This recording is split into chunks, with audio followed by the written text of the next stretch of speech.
Hello everyone. It is really nice to be back on blog. I hope you are all doing well. There were a lot of things happen which really made us all about Firefro out of future for a while. Now we are back to give you an update for many things. In this new video, we'll be giving you an update on how the fire reacts on new constructions and cooking nuisance which led to the introduction of new technology, especially for smoke detection. So let us start. To start with the topic, there are actually many standards to follow in fire protection, and it depends which one will be used in the country. There are lists of testing organizations for fire safety of equipment which are acceptable by our authority having jurisdiction. Our AHJ can be our fire department or civil defense as being called sometimes in the country. But in this topic, we are going to consider NFPA standard and testing organization like UL or the Underwriter Laboratories as an example who initiated the required changes on the technology being used in smoke detection. Since UL tests the fire alarm safety equipment in accordance with their guidelines in NFPA 72, we will be discussing more about their activities. As you can see here, this is actually the logo of UL or the Underwriters Laboratories. They're actually a testing and approving organization recognized globally. So most of the countries, especially in US, FDAS used in buildings or in other occupancy are all tested in accordance to UL. Founded in 1894, UL performs safety testing on numerous electrical, mechanical, and chemical consumer and commercial products. So, UL are just not approving or testing an equipment used in FDAS, but also for other equipments. These are actually the example of UL standards for fire detection and alarm system. One is the UL 864, which is the standard for control units or our fire alarm control panel. Another UL standard is UL 268, which is the standards for our smoke detector. Another standard is the UL 217, which is the standard for smoke alarms, or these are actually the detectors that we use in our homes, which is the standalone detectors. So these are one of the examples of UL standards for fire alarm system. And next is the UL 38, which is a standard for our manual pull station. UL 521, the standards for heat detectors. UL 1638, the standards for our visible notification appliance, which is our strobe. And now in this example, you will see the UL marked in one of the detector here. So whenever the device used in fire detection and alarm system is listed to UL, the proper way to see if the FDAS device is listed to UL is look at the markings. Currently, most of the manufacturers of UL listed smoke detector list their product in line with UL 2686 edition. UL currently has released a new edition, which is the UL 2687 edition. Originally, the deadline for manufacturers to meet the standard for UL 2687 edition is the end of June 30, 2022.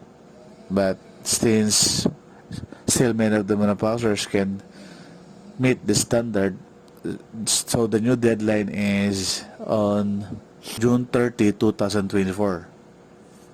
So after that date, manufacturers will not be able to manufacture their smoke detector or label them listed to UL 2686 edition. UL 2687 edition has extensive revisions, the most prominent of which being the introduction of 3 new detection performance tests. One is the flaming polyurethane foam test. Second is the smoldering polyurethane foam test. And the third one is the cooking nuisance test. Over the past few decades, furnishings were made of wood and natural materials like cotton and linen. These are actually the common materials that we see in our example in our living room. These are the common materials that are used in our sofa tables. And now, due to the technology advancement as years pass, those materials used in many of our furnishings has changed. Furnishings has shifted from using our natural materials to synthetic materials, like the polyurethane foam. To keep up with these changes in technology, UL 268 was continuously developing standards, and there were also a lot of discussion regarding the use of smoke detector due to nuisance coming from cooking appliances in the past years.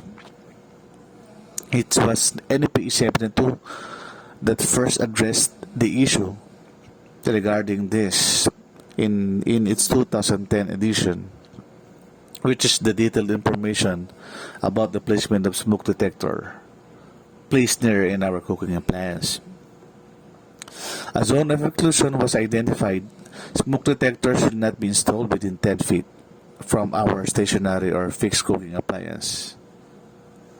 And in 2013 edition of NEP Sena 2, which is the resistance to nuisance source requirements, it was mentioned that effective January 1, 2019, our smoke alarms and smoke detectors used in our residential or in household shall be listed for resistance to cooking nuisance sources. As the materials used in buildings are continuously developing, like the use of synthetic materials, as I have mentioned, and nuisance from cooking appliances very frequent, now the additional investigation is obviously needed. That's why in late 2009, under FSRI or the Fire Safety Research Institute, they conducted an experiment to compare the burning characteristics of synthetic materials and natural. Please look at this video, which is the test conducted by FSRI.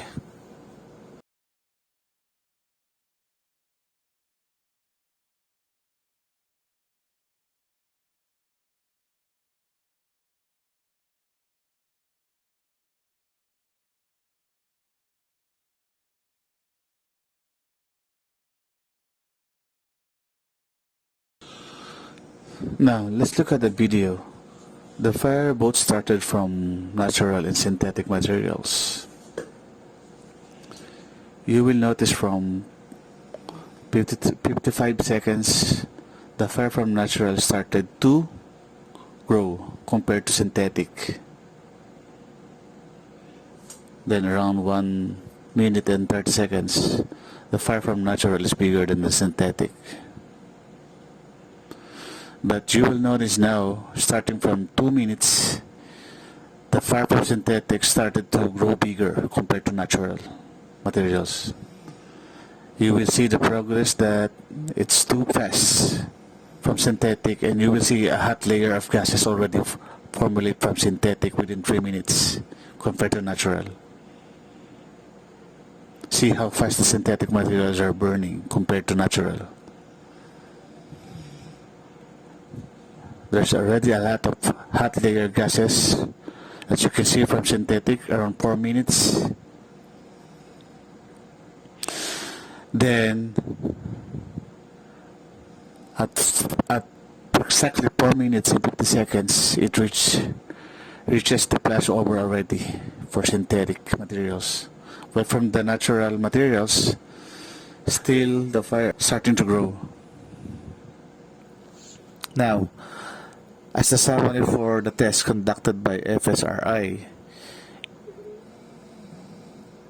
you observe that the flashover for our natural furnishing reached almost 29 minutes or 30 before the fire reached a flashover process.